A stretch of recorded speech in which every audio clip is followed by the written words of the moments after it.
Hey, welcome to the Citrus County Chronicle Facebook. We're in the home stretch here. What an impactful day, important day. We feel it's really important because we have a mission, the Chronicle, to help the local nonprofit organizations get their message out. They do phenomenal work and they do it because of the support of a phenomenal community, but we also want to make sure their message gets out there. And we have Cindy with us. I've known Cindy for many, many years. Cindy is the executive director for NAMI. So Yes, welcome. thank you. Thank you very much for having us. Absolutely. So tell us a little bit about what is NAMI. So that's a really good question. We've been here since 2000, and a lot of people don't even know we're in the county. Mm. NAMI stands for the National Alliance on Mental Illness. It's a national organization with more than 600 affiliates across the country. It was founded in the late 1970s by families across the country, some here in Florida, who had children who had schizophrenia. So that's why it's of mental illness, not just mental health. Got it. Schizophrenia is one of the most serious mental illnesses you can have. And the purpose of NAMI is to provide awareness, stimulate education, and provide support for anyone who's affected by mental health, whether it's the individual, the family, relatives, loved ones, because we all need that support system. For sure, for sure. I think that, I mentioned this earlier. I think we as a community, we as a society, we as a country don't have enough frank conversations about mental health, right? And I think that's a detriment to us. And I think conversations like this can help foster that, right? Make it more Yes. comfortable to talk about. There was a time in our country's history where talking about breast cancer was this taboo thing, right? Yeah. And now it's a very comfortable conversation. And look at what's happened from that. Exactly. And I'm not sure what it stems from. I mean, as we were saying, like if you're afraid of something you don't understand. So Yeah, that's one of the reasons we want to help you understand it. But mental health is physical health. It's your brain. And if you look at the statistics across Florida, like 9.8% of adults are living with diabetes. 11.5, I believe, or no, 9.8 are living with cancer. 11.8 are living with diabetes. hmm Percent, 17.5% of the adult population in Florida is living with a mental health condition. And we don't talk about it. not at all. But we're here today to talk about it, Talk right? about it. Right? Because I think I It truly, is. truly think it's important, and I love that you guys are here in our community and have been serving Oh, our community for so long. yeah. So along the way, though, you guys had to have had some pretty impactful success stories, right? With families. Yeah, Tell us about one yeah. of those. Oh, there's been two just recently. So the one was a gentleman, and he had seen our flyer, and we have a flyer that says it's okay to not be okay, and then it's tear offs at the bottom, so you can get our phone number and our website. Okay. And we had put one up at a local gas station, and he contacted us via email within 24 hours and said, I've really been debating my mental health, and my doctor has me listed as high risk for suicide. It just seems that it's inevitable. I've done everything I can. I've lost weight. I exercise. I try to read about mental health, but I feel like it's inevitable. I'm going to go ahead and die by suicide. And I saw this, and I just want help. Within 24 hours, we had connected him with a certified recovery peer specialist, which is a Florida certification, and they had met for coffee within 24 hours, and now they meet once a week. And the specialist is helping this gentleman start to have more positive feelings, conquer that depression. They're doing a program called RAP, which is a written recovery action plan. Okay. So you talk about to yourself, like, what am I good at? And, who are my support people? And how do I know when I'm falling into depression? They're working on that. The beauty of this is, John, we don't have insurance telling us, well, you can only see the person 3 times, Mm. right? If this gentleman, if anyone wants to see the CPRS, they could see them every day for 20 years if they want. Nobody is going to tell them, no, you should have been well by now, Wow. because mental health is a journey. And all of this was a catalyst from you guys just trying to Correct. make sure that you provided access. Correct. Ultimately, right? Yep. Was you just want to make sure that access is available. In this case, Mhm. it was the phone number. Yep. And that's, one of the things I love about this community. They have been so generous and so gracious, and just continuing to talk about mental health. And if you don't know what to do, well, Yeah. first, if you tell me you don't know anybody with a mental health condition, I'm going to tell you you're not paying attention. Yeah, for sure. Because 1 in 5 American adults have a mental health condition. But just know the phone number or know NAMI. Let's call NAMI Citrus. Or why don't we pull out your phone? Let's go to namicitrus.org and find that help. There was another call near and dear to my heart. The gentleman, he called and he had been panic stricken. He had moved his family out of their home for the weekend. He was so terrified. He has a brother in another state who has schizophrenia, who has threatened to kill them and drive down to Citrus County and kill this man and his family. Wow. And he said, I know nobody's going to believe me. And unfortunately, I had to say, if you hold on a minute, I have a member who has been through something almost identical. Oh, wow. And I'd like to put you in touch with them. And he goes, they're not going to think I'm making this up. I go, oh, no. I said, they have gone through the same thing. They didn't move out of their house, but they have alarms. He goes, just to know I'm not alone. He's like, this is phenomenal. And that's what NAMI is. It's packaging that up and letting you know whether you're the one with the condition or you're the family member, you're not alone. Somebody that lived experience that we all bring, my members, I have about 42 members, but we have a lot of volunteers that aren't members. And the lived experience in our rooms is just incredible. And we're all willing to share. Yeah. So if I am somebody that's struggling, right, and I don't even understand where I might even be on the spectrum of struggle, whatever that looks like, right? Because sometimes just so far deep into things, you don't know how far deep into things you are, right? Exactly. And I'm no clinician, right? Neither are we. but how does that process begin for somebody that's struggling with that, is struggling with a concern? Absolutely. So that's a great question and one that we need to get more of so people understand. So thank you. So what happens is we get a lot of those calls and it's, I don't know what's going on. I just know I'm not myself. I don't know what to do.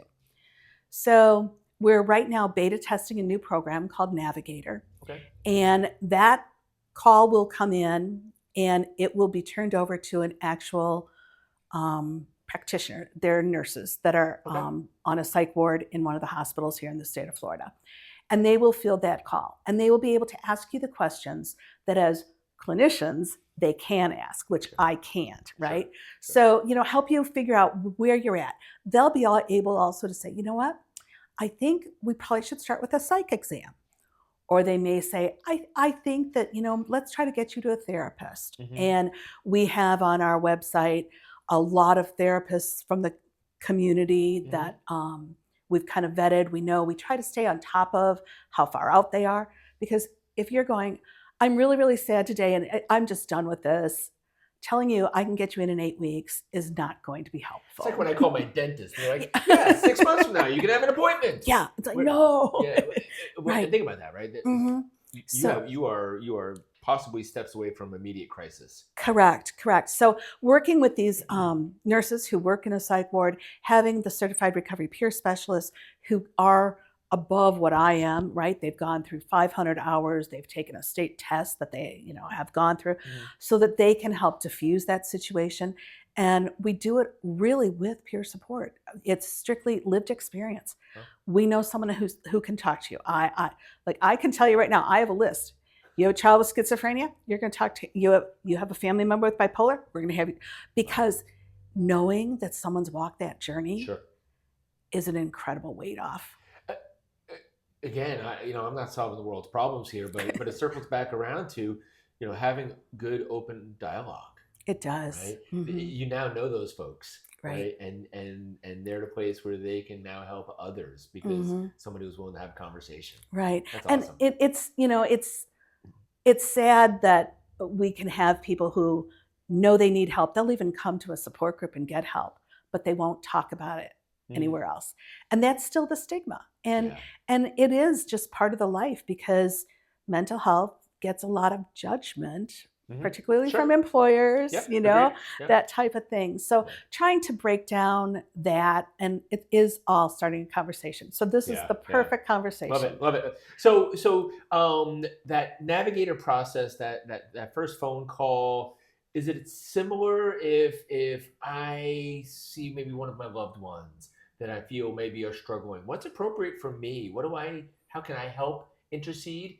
and not do harm interceding. Exactly. I would say call the navigator line. Okay. Because we are focused on the individual so that we can help diffuse them, but we're also focused on that family and being able to know what questions to ask. We have educational classes. There's an 8-week family-to-family class, an 8-week peer-to-peer class, which are helpful. But one of the things is just right off the bat knowing, okay, well, every time I go near my kid, he is enraged. Don't try to touch him. Mm-hmm. That's the first thing. Don't try to touch someone who's upset. Talk in a calm voice. Yeah. We talk about how to set boundaries, those types of things. And then again, we can help you navigate that whole crisis. And we'll basically hold your hand the whole way through. And if your loved one who needs the help, if they want us to hold their hand too, while they see the clinicians and get their actual medication and therapy, we're happy to do both. That is awesome. That is phenomenal. You guys have had a long track record of having impact on our community, but what's happening in 2026? You guys have some exciting things coming up. We do. We're really excited. This Navigator program is going to be huge, to be able to put them directly in touch. So far, our warm line has been, oh, okay, well, here you could call this person, but we want to dig deeper. Okay. Because we know that as a family, this changes your entire life. For sure. It's very, very difficult. And so we want to make sure that we're taking good care of those family members and letting them know, here's the steps. So in 2026, to build on that Navigator program, we want to do a lot of education. And in January, we have a 3-part series coming up on autism, which will be available. We'll host it here in the community, probably at the Y if we can get in, open to the public. There's so many people, youth and adults, being diagnosed on the spectrum. Mm-hmm. And we don't have really anyone here in the county. We have a few, but they're 8 weeks out, and there's a waiting list. So if I can tell you a story about me. Please. For 25 years now, I've been involved in scouting in one way or another. I'm currently a scoutmaster still, and so I intersect with a lot of youth.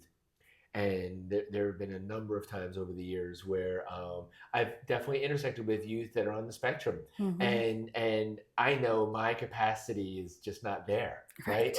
So I've actually found myself seeking out classes and stuff, just like you're talking about, because I want to do no harm. Right. I certainly want to help. Right. But I certainly also don't want to do any harm. Right. And so it's interesting you say that because what that looks like, where they might be on their spectrum, and what are their touchstone points, might be very different. And so kind of knowing and understanding that's really important. Exactly. And so we're going to address that. We're also going to do a 3, maybe a 4-part series on the NAMI booklet, which is Navigating a Mental Health Crisis. Okay. And actually go out into the community and teach this, which will help. It helps give you a plan of, if you have a loved one who has a severe mental illness, it's always going to have peaks and valleys. There's never going to be, hopefully, the final crisis, because we don't want that. Life has peaks and valleys. Exactly. Right? Exactly. And I wish you could come to the walk this year and tell people that, we keep saying, it's just life. I mean, we're not wearing a sticker on our head or our face, right? But being able to do that education piece, I think the question you brought up about what can you as a person do to not do any harm, there is a fantastic course that we taught. This past year, we haven't been able to teach it. We don't have a qualified instructor right now. If you're interested, let me know. Awesome. We'll pay for the training. But it is mental health first aid. Okay. And it is an 8-hour class. We have held it, we've trained probably 50 people in it. It's 8 hours, and it is learning about the education, what these things are, learning how to deal with it, learning how to interact with someone. We play out scenarios. And by the end of the day, you should be able to know one thing. If you don't have time to ask someone, if you don't have time to talk to someone, don't ask them, can I help you? That's key, because then all you've done is set them up to fail, right? Sure. But in the class, we teach you, okay, you have time to help. Here's the steps. Here's how to do it. So I would say anybody who wants to know more, that would be the class to take. And if you want to learn to be an instructor, NAMI will pay you for it. That was a very slight invitation. I'm not proud. You mentioned the NAMI walk. Mhm. You had one this past year. Yes. Incredibly successful. Oh my gosh, this community, so kind. I mean, not only did we raise more than we expected, which was phenomenal, but the first year event, more than 200 people showed up. We decided that we wanted it to be, yes, it's our one fundraiser a year that we do, other than Giving Tuesday, but we wanted it to be a community event. So mental health involves it involves everybody, right? It doesn't discriminate. Yep. So we had Club Recovery come, so that if they had dual diagnosis, maybe they have an addiction as well. We had Recovery Unplugged come. We had the Realtors Association there, because a lot of these people, as they are in their recovery, now they're looking to get into their own home, right? Habitat for Humanity had a table. We wanted it to be a lot of these nonprofits who aren't in a position to pay a sponsorship fee, but they're dealing with this population every day. We wanted them to have a chance to talk, and the community absolutely loved it. So we're going to do it again, and this time it's going to be at Lecanto High School. Okay. So a little easier for people to find. Yep. Last year was beautiful, gorgeous facility, but it'll be a little easier, and we're going to do it even bigger and better. So if you are that local business community that want to financially support, the walk, how do we do that? So there is a website specifically for NAMI Citrus's Walk, and it is namiwalks.org/citrus. Okay. Or you can contact the walk manager at walkmanager@namicitrus.org, and Donna Bidlack will help you spend your money. She will. She is a powerhouse. She is. She's a great individual, been doing phenomenal work in our community for generations herself. Yes, right? and we are so lucky. I've worked with Donna for off and on for 20 years, 12 years since I've been here.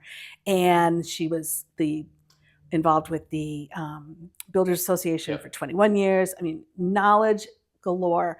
And I'm very, very lucky to have her as my program director and walk manager. Awesome. Anything else you want to share with us today? I really just want to say thank you, because I come from the suburbs of Chicago, and there's no feeling of community like there is here. It isn't there. And I always joke around, well, I know I'm a newbie because we moved here in 2011, but it's home now. I mean, it's a long time. And this community always steps up for everyone. And I think Giving Tuesday is, to me, I want you to think about it, that, yeah, giving back is important. So it starts your whole year kind of doing that. But it's not about that big chunk of money. None of us are going to turn down that chunk. But we ran a program last year, $5 a month. So it's $60 a year. But me knowing that I have that income coming in every month allows me to do special things, right? So pass up a Dunkin' Donuts or coffee from, any of the other coffee stores. Maybe don't eat lunch out one week, and put that money somewhere, wherever you think it deserves it best. Because there's over 850 nonprofits here, right? Yeah. I mean, and we're all doing wonderful, wonderful things. No one is better than anybody else. So just continue to be as giving as you are, and I'm very grateful. Absolutely. And I just to echo that, find where your passion is. Yes. Right. Because your batteries are going to be charged every time that you give even just your time. Right? It's so I say true. Just your time, but time is really an important commodity, and we only have so much of it. And so I know all the organizations really revel, and they really appreciate the time that's given from folks. But listen, Cindy's not going to say it. I will. Stroke the big fat check too. They'll take it. We'll take it. Absolutely. And I like what you said there, right? So today's really an opportunity to hit the reset on what the trajectory of 2026 looks like for you, and what your passions are, what does community look like for you? Exactly. And how do you get plugged into that? Great way to say it. Yeah. Great. Yeah. So thank you, Cindy, for being here. Oh, thank you. Absolutely. Thank you so much for everybody watching today. We hope that we were able to shed a little light on some of the amazing work done by the nonprofits in our community. Thank you so much.